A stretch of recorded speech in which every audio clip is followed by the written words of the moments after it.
The stone room is not so much dark as full of pressure. A girl sits on the cold floor, skirt of vicuña wool bunched beneath her, hands folded because that is what they taught her. Her breath fogs and then steadies. A eunuch slides a bowl of chicha past the door. The bowl makes no sound. Outside, Cusco moves like a living city, but here the world narrows to a throat and the tightening knowledge that the city keeps a ledger of lives. The girl is 8 years old, and she knows that when the Curaca signs the Quipu and the Apupanaka lifts his hand, her name will no longer be her own. They measured her molars and her posture, turned her face as if inspecting a pot, and checked for blemish with clinical fingers. The Mamakuna who watches at the threshold is older than the building and colder than the wool. She recites no prayers aloud. Her duty is to record obedience into muscle and silence into habit.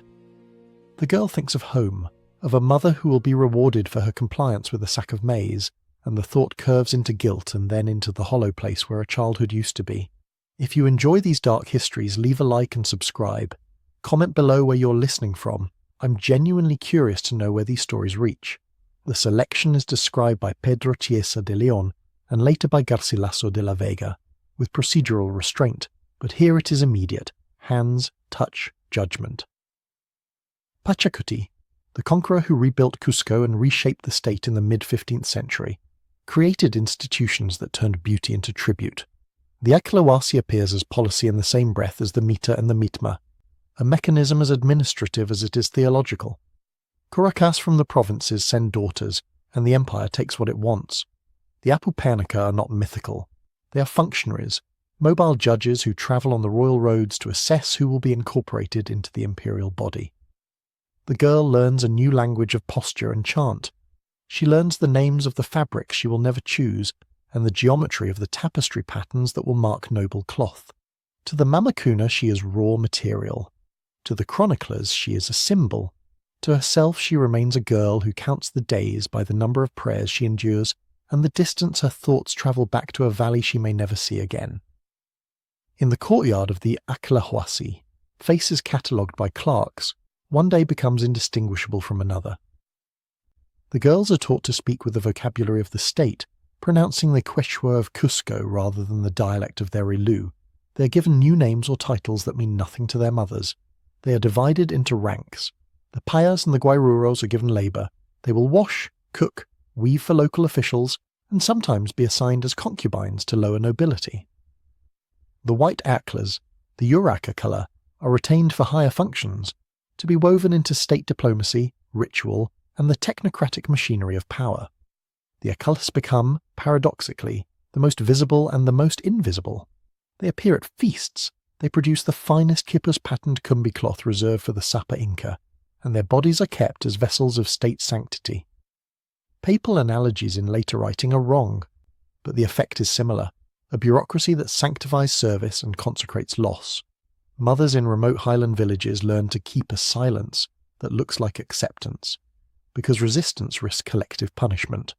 The Curaca explains with the language of obligation. The empire demands daughters. To refuse is to risk famine and massacre. The story of Curio, recorded by Garcilaso and other chroniclers, circulates like a warning under the cloistered roofs. Akla who attempted escape were not quietly punished.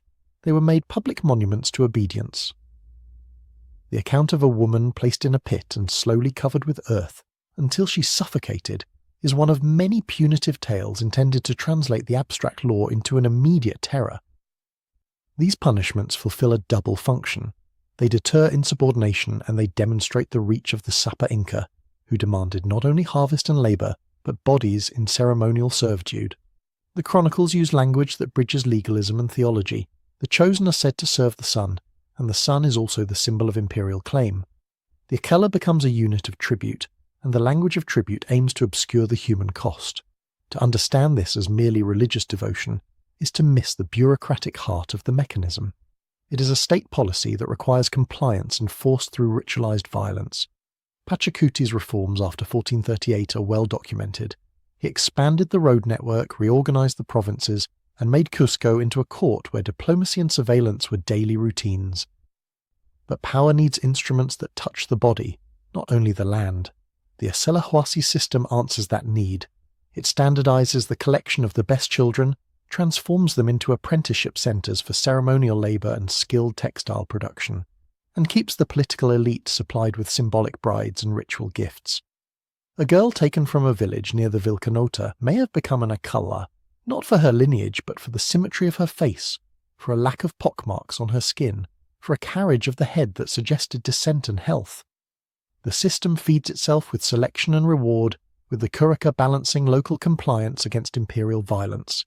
This is statecraft designed to be intimate. The empire does not only tax fields, it robs futures.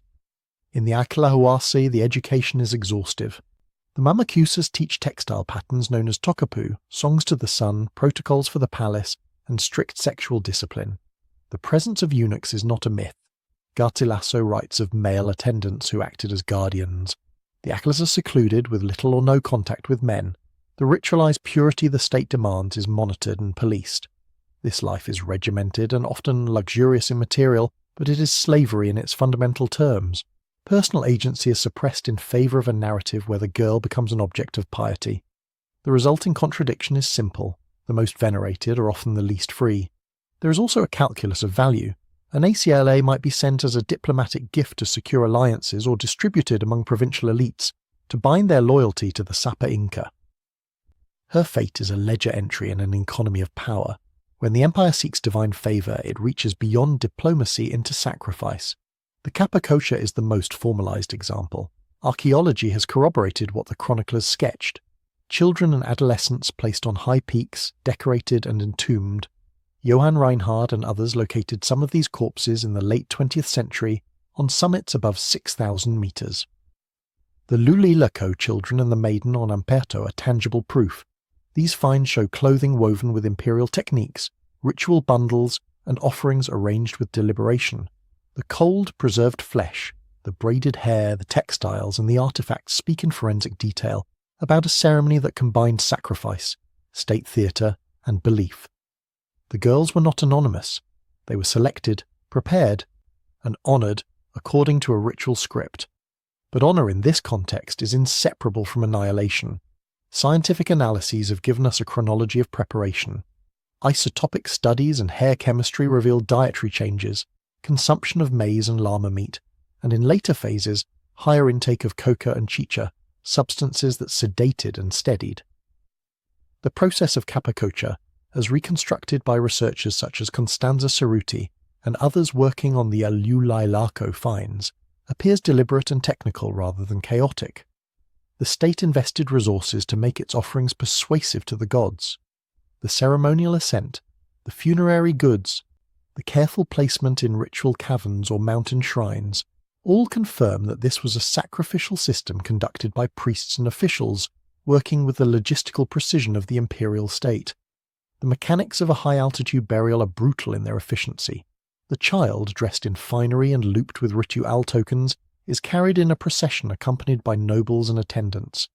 The road to a summit at 6,000 meters is itself a test of endurance. The thin air forces the body, already fragile, into a struggle. At the peak, a chamber is prepared. The offerings are placed. The victim is seated or laid in position, sometimes supported on cushions, sometimes placed in a tightly constructed stone box. Chroniclers assumed quick deaths, but forensic evidence shows slow endings. Hypothermia and asphyxia leave traces. The body cools, organs preserve, and the last hours can be reconstructed through the tools of modern pathology. It is not necessary to imagine nefarious violence beyond the ceiling. The ceiling is the violence. Alone inside a stone compartment at the summit, a human life winds down in a manner chosen by officials of the state. These rites are described in the language of piety by the people who instituted them. They are framed as gifts to Inti and as means to stabilize weather, fertility, and cosmic order. That piety is real. But the state enmeshed religious justification with political control. The selection of bodies for sacrifice served to display imperial reach. They travelled to distant provinces, selected girls with precise physical criteria, and carried them to the heights where the living could not easily retrieve them. The effect was demonstrative. The empire could place its own people into the heavens and thus claim a cosmic sponsorship of rule. It was theology and public relations in one. The text of the Chronicles shows a double vision. Cieza de Leon records administrative procedures and lists of tribute. Garcilaso, writing later from a perspective sympathetic to Inca nobility, softens certain details but cannot erase the mechanics. Pedro Pizarro and others describe funerary cohorts for the deceased Sapa Inca, accounts of attendants and favourites entombed with rulers. These accounts converge on the same fact. The state required human accompaniment for political theatre, and faithful service could be final. When Huayna Capac died in 1527, virulent disease had already begun to ripple through the highlands. Smallpox, introduced across the isthmus and spreading through trade networks, decimated populations and set the empire on a course of instability. The decimation intensified the uses of the Achelas. The state, weakened by disease and later by civil war, nevertheless maintained rituals that consumed bodies. The death of Huayna Capac and the arrival of epidemics altered political alignments. The succession crisis between Huasca and Atahualpa in the 1520s amplified the vulnerability of provincial orders and made the redistribution of women and titles a strategic tool. An eclair could be a bargaining chip, an ingredient in treaty, or a ward against rebellion. The civil war diverted attention and resources, but the apparatus of ritual and tribute persisted, often with increased cruelty as factions sought legitimacy through displays of piety. The human cost did not abate because the empire was fracturing. If anything, it became more visible in the nightmarish choices made by local authorities. Into this turbulent landscape arrived the Spaniards. Francisco Pizarro's encounters with the Inca in 1532 and the capture of Atahualpa at Cajamarca are pivot points. The Spanish chroniclers record a scene of violence and confusion, but there is another effect rarely emphasized: the disruption of the ritual machinery. The long-trained system that moved girls from villages to Acalahuasi to summits depended on the continuity of imperial authority. Conquest did not immediately stop the practices, but it created openings and ruptures. In Cusco in 1532, many Achelas found the locks unlatched, the mamacunas absent, and the eunuchs fleeing or dead. The city itself burned, and with it some of the ritual infrastructure that disciplined those inside the houses of the chosen. Chronically described moments of liberation appear in the sources. Pedro Chiesa de Leon wrote that some of the chosen sought refuge with the Spaniards, that they fled the sacred prisons not into freedom as such, but into a different kind of servitude. For many, the choice was stark: remain within a system that guaranteed eventual annihilation in the name of the sun, or enter the uncertain brutality of colonial rule. The Spanish camp could at least offer a future where death by state ritual was not a scheduled certainty. The image of girls running to the conquerors complicates simple moral binaries. It shows that agency sometimes takes the form of choosing the lesser of two violences: killer, a name that appears in scattered parish records as a converted indigenous woman in Lima decades after conquest, is one of the survivors archetypal of many Achelas who endured. She was taken at 8, educated in the Acalahuasi for 6 years, and released into a city reborn under new authority. The surviving records are sparse: baptismal entries, intermittent mentions in encomienda accounts, a death recorded with cause as consumption. But those cold notations map a life that escapes the tidy narrative of either sanitary piety or heroic resistance. Killer lived out her days in a colonial household, serving an encomendero.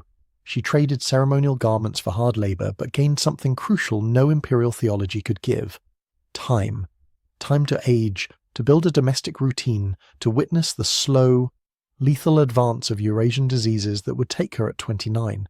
The paradox of Killer's survival is emblematic. Her life illustrates how conquest reordered suffering. Under the Incaic system, she faced near certain death by ritual or by appointment with a noble's household. Under colonial order, she faced exploitation, conversion, and disease. Both regimes objectified her body, but one ended her life ritually for a perceived higher order and the other consumed her through labour and pandemic. The chronicles and parish registers reduce lives to entries, but when read alongside archaeological finds and forensic reports, they form a more complete account. Killer's baptismal record anchors a human presence in the aftermath of the empire's collapse.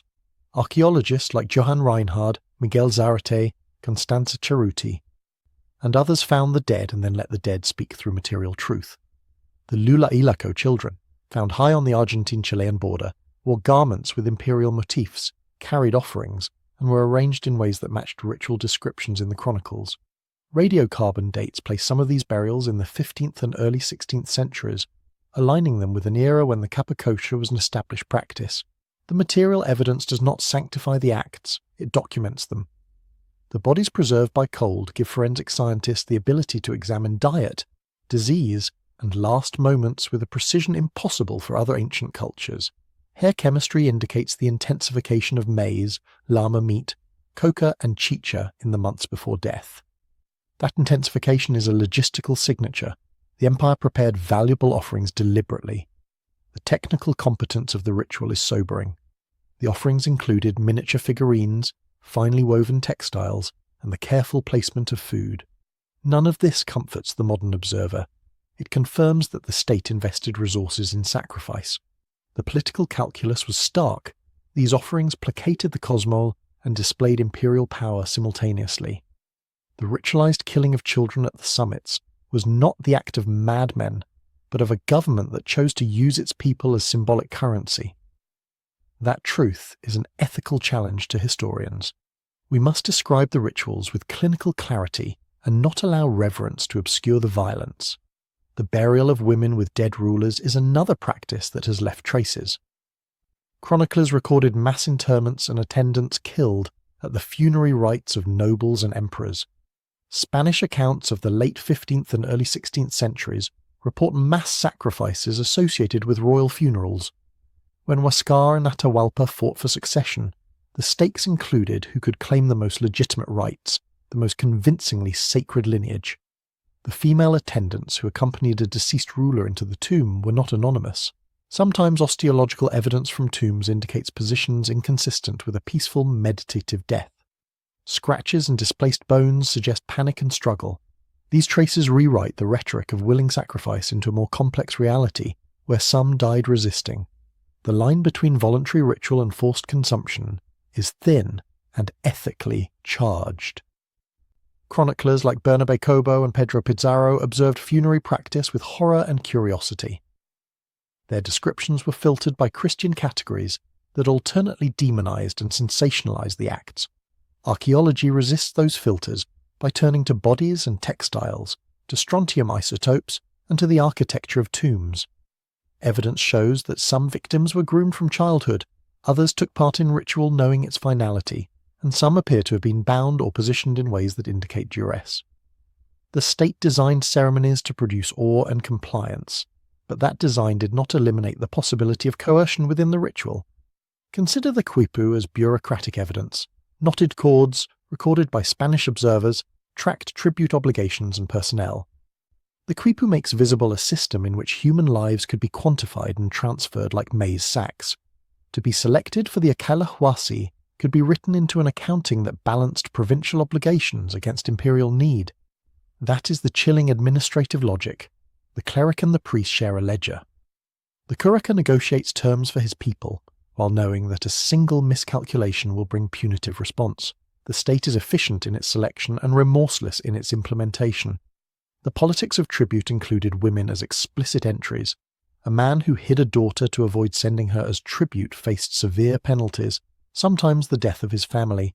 The historical records show cases where concealment led to reprisals. This logic turned parental love into leverage used by the state to enforce obedience. These are not metaphors, they are documented procedures. The empire's ability to centralize such practices across thousands of kilometers made it unique in the pre-Columbian Americas and lethal to the vulnerable. Ritual pedagogy matters. Acalas were trained in a liturgy of sacrifice that made the act seem natural and necessary. From their earliest days in the houses of the chosen, the girls learned songs and prayers that transformed their own mortality into an offering language. This pedagogy produced internalized consent in some cases. Women who embraced their role as sacred and who found dignity in the act of serving Inti. But cultural acceptance does not erase coercion. The presence of indoctrination complicates moral judgments. It shows how a state can induce willing participation without removing structural violence from the act. Ethnographic parallels help us read past moral frameworks. Historical theologians and anthropologists have debated whether the Acela system was primarily spiritual or primarily political. The answer is that it was both. Inca cosmology bound social order to cosmic balance. The Sapa Inca claimed descent from the sun, and thus the capacity to mediate sacred obligations. By ritualizing tribute, the state fused political domination with spiritual authority. When we look at sacrificial victims, we must read them in both registers. They are offerings to cosmic order and victims of a political system that treated certain bodies as expendable. The Spanish conquest practicalized different forms of violence. Encomienda systems converted tribute into labor obligations under Spanish overlords, and indigenous women became household servants, domestic concubines, or were forced into European religious frameworks. The new colonial institutions had their own logics of domination: baptism as control, encomienda as an economic tool, and the colonial church as a partner in social reordering. For women like Killer, this meant changing masters but not necessarily experiencing kinder treatment. Life in a colonial household could be brutal, but it carried the unintended benefit of survival without ritualized death on a mountaintop or in a funerary chamber. The epidemiological shock the Old World carried allowed the Spanish to destabilize and de-end institutions rapidly. Smallpox and other diseases created demographic collapse, which the empire could not withstand. The political collapse removed the apparatus that scheduled deaths for ritual purposes, but it replaced those institutions with another form of extraction. Colonialism also rewired gendered power relations, embedding indigenous women more deeply into economic exploitation. The result was not liberation, but substitution. Ritual death was replaced with labor death, and spiritual sacrifice with economic disappearance. The historiography of the Atlas has been contested. For centuries, Spanish chroniclers shaped narratives that suited colonial aims. Later, nationalist historians sought to reclaim Inca institutions as evidence of civilizational complexity. In recent decades, archaeologists and historians have tried to balance these perspectives by foregrounding the experiences of the victims.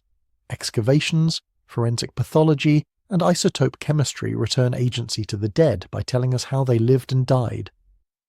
This scholarship insists on a language precise enough to name coercion, without erasing the cultural realities the dead inhabited. The scientific publications about the mummies are careful, because the ethical stakes are high. Researchers publish radiocarbon dates, descriptions of textiles, and isotopic data that outline diet and mobility. They refrain from romanticized narratives of peaceable sacrificial girls content to die for cosmic harmony. Instead, they document preparation, patterns of selection, and physiological evidence of sedation in final weeks. These empirical findings are not emotive displays but forensic statements. They allow historians to reconstruct both administrative intent and individual experience. The moral language we use matters. When museums display the Lulailaco children or Juanita from Ampeto, they present artifacts that draw crowds and dollars. Tourists gape at preserved hair and garments, unaware that they are looking at state homicide enshrined. Curators often balance respect with education, but public fascination runs the risk of aestheticizing suffering. Historians have an obligation to resist that glamour, and to insist on the deliberate and policy-driven character of these deaths. Beauty was systematically harvested by the state. The politics of display intersects with indigenous memory. Descendants of the regions where these girls were taken see the exhibits differently than international audiences. Some indigenous communities demand repatriation or respectful treatment, and scholars have to negotiate between scientific inquiry and cultural sensitivity. These conversations are part of the broader reckoning about how we handle human remains and the legacies of violence. They force institutions to confront the fact that applause for archaeological skill can mask the acknowledgement of past crimes. Consider the micro-history of a single textile. A cloak with tokapu indicates imperial ownership and high-status production. Its threads can be traced to specific regions, its dyes analysed for trade networks, and its pattern signifies authorised use by the elite. That cloak worn by an accolade during Capacocha is a material sign of the state's investment in spectacle. It shows the convergence of economic surplus and ritual consumption. The empire grew rich enough to create art for death, and that art became the wrapping of young bodies. Textiles also tell of labour. Akalas who wove the finest cloth were skilled artisans. Their work contributed real economic value. The state used their skill to legitimize authority. That same skill produced the garments that would be used to bury them. There is a bitter symmetry. Their mastery as weavers became part of their erasure. The textile ties craft, gendered labour, and sacrifice into a single continuum of state power. The role of regional elites is central. Caracas negotiated with imperial agents, sometimes deferring daughters to the centre in exchange for peace or favour. Some Caracas gained prestige and material advantage by cooperating. Others suffered reprisals when they resisted. That tension, between local survival strategies and the enforcement of central power, explains much of the moral ambiguity in provincial decisions. A parent sending a daughter could be acting from calculation, from fear, or from a sense of duty shaped by centuries of custom and coercion. The archives keep the evidence of negotiations, quipus summarizing tributes, colonial accounts that list payments, and depositions recorded by Spanish officials. These records show that the transfer of girls was integrated into a broader contract of rule. It was not arbitrary, it was systematic. By reading administrative records alongside archaeological evidence, we can see how the state turned intimate relationships into manageable resources. The gendered architecture of sacrifice should not be overlooked. Women were chosen for specific theological reasons: purity, youth, and perceived beauty, but also because gendered bodies were a medium for expressing authority. The Sapa Inca's relationship to the sun and to mythic ancestors required ritual acts that involved women's bodies as mediators. That theological claim had political consequences. If a woman was declared sacred to the sun, she became the property of the state and lost the protection of her natal family. Male attendants, eunuchs, and priests controlled the thresholds of this system. They policed purity rules and enforced seclusion. Their presence demonstrates that decisions about female bodies were concentrated in male hands. That asymmetry is not incidental, it is structural. It speaks to a political culture where the administration of sanctity rested on a gendered hierarchy that allowed some men to enforce ritual murder without accountability beyond the logic of cosmic order. The conquistadors documented many of these practices with a blend of fascination, pity, and opportunism. They used descriptions of human sacrifice to justify conquest, painting the Inca as barbarians to be supplanted by Christian rule. That rhetorical move served colonial policy. But modern historians must separate polemic from evidence. The violence the Spanish inflicted on indigenous populations was different in form, but sometimes parallel in logic: control, property, and the instrumentalization of bodies for political ends. When evaluating the record, we must account for bias. Spanish chroniclers had motives, religious, imperial, personal, that shaped their accounts. Indigenous witnesses, when recorded, were mediated by translation and by the priorities of colonial officials. Archaeology helps correct the narrative by providing hard data. Radiocarbon dates, isotopic analyses, and contextual study of grave goods triangulate a reality that neither Spanish propaganda nor native apologetics can fully distort. The final reckoning is not theatrical, it is forensic and moral. The bodies on the mountain and the baptismal records in Lima are evidence of a system that normalized the instrumentalization of young women. This normalization was sustained by law, religion, and economic interest. It operated across generations and across terrain. It leaves traces in quipu knots, in broken bones, in hair chemistry, and in the absence of mothers at deathbeds. The state organized death and called it service. We end where we began, in the stone room, but the perspective has changed. The girl who sat on the floor is now a figure seen across centuries. She's archaeologically visible in hair samples and textile fibers, historically audible in the cautionary tales recorded by chroniclers, and ethically urgent in the conversations museums and descendants are having today. The truth is simple and heavy. An empire remade the bodies of the vulnerable into instruments of its authority. That truth refuses both romanticism and facile condemnation. It demands a patient, precise account. The last sound we leave is not a call to action, but a factual echo. Institutions that sanctify oppression make atrocities appear meaningful. History must name them with clarity so their victims are not turned into ornaments for future generations.